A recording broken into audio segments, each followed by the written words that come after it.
we're going to create more master pages. A master is just our guides. This master page we'll use on the cover, the table of contents, and the back cover. We don't need any of the header and footer information, and we don't need our layout applied to that, but we do need our grid. For the B master, this contains our header and our footer. On my B master, I'm going to select both. I'm going to right click and I'm going to choose duplicate master spread. Then we have our C master. Again, let's duplicate this. And again, let's duplicate this. 1, 2, 3, 4, 5 masters is a good place to start. So again, remember, we're not touching our A master, we're not touching our B master.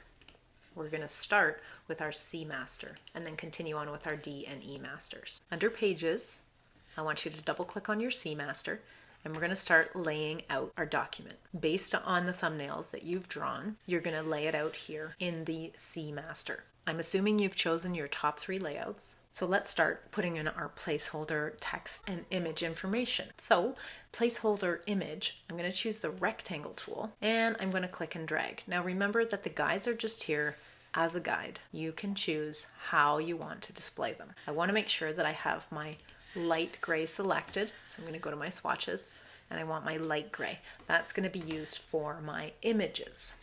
For my text, I'm going to choose my text box and maybe let's say I place text here and I'm going to choose type and I'm going to choose fill with placeholder text. This is selecting my paragraph style header. I think I'm going to change it to my body copy. Again, I'm going to go to type and fill with placeholder text just so I can see what it looks like. I'm going to just copy this box, Alt click drag over to my next box. And there we have one layout, let's say.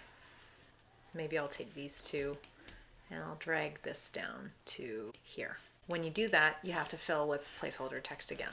For my next page, I'll probably do something similar. An idea of what you might do is the opposite of what you've done on the page, or a reflection. So I'm going to take this picture, copy it. So I'm going to press and hold my Alt, click and drag, and I'm going to bring it down on this level. And then I'm going to take my 2 text boxes, again with my Alt, click, drag, and I think I'll put them up here. So this is a nice balance between the 2 pages. Of course, when you have something that's a little bit more complex, it looks much better. For example, in my original Kingdom Insecta layout, go to my pages, I did something similar here, and then I ended up flipping it around on the next one. So that's a nice way to change stuff around, make it look different, but also maintaining the same style. So for homework, what you need to do is have your 10 layout drawings. You need to create your 5 master pages. 1, A master is just going to have your grid on it. 2, your B master will have the grid and the header and footer and the page numbering system on it. Masters C, D, and E will have 3 different spread layouts just like this. No need to add pictures. You're only adding the gray boxes to represent where the pictures are going to go. What I want you to do next, go through your document.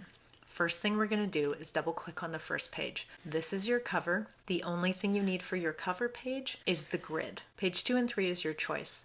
My suggestion would be to open a book and see what happens on the 1st, 2nd, 3rd, 4th, 5th page. Generally, a document doesn't jump right into the information. Usually there might be a blank page, or it might start with a table of contents or a quote or something. If you take a look at my original Kingdom Insecta, page 2 and 3 is like the inside of a book or magazine, and then I did a editor's letter. You don't need to do this, but just as an example, then on 4 and 5, I have my table of contents and I put our sponsors. Again, you don't need to do it in this order, but something to consider with your layout. Page 2 and 3 might not have your header and footer, so we can leave it as A. We do need the grid there. Page 4 and 5 might be your table of contents if you didn't put it on page 2 or 3. So again, here, you might just want to have your grid visible. Your table of contents doesn't necessarily have your header and footer and your page number on it. Then when you get to page 6 and 7, or if you've chosen to put your table of contents on page 2 or 3, you can start on 4 and 5. Again, up to you. We're going to start our rhythm. So I'm going to apply my C master to these 2 pages. Command click on page 7, so I have them both selected. I'm going to right click and choose Apply Master Pages. To 6 and 7, I want to apply C master and click OK. and you'll see the C master appears here. I'm also going to choose page 8 and 9. I'm going to right click, apply master pages. For this one, I'm going to choose my D master and click OK, which I haven't created yet. Next, page 10 and 11, right click, apply master pages. This will be my E master. So you see I've got C, D, and E. Next, on page 12 and 13, I'm going to right click, I'm going to choose apply master pages, and then I'm going to go back to my C master. You'll see that you're creating a rhythm here. Next will be D, next will be E, C, D, E, and so on. This is what I'd like you to do for next class. See you then.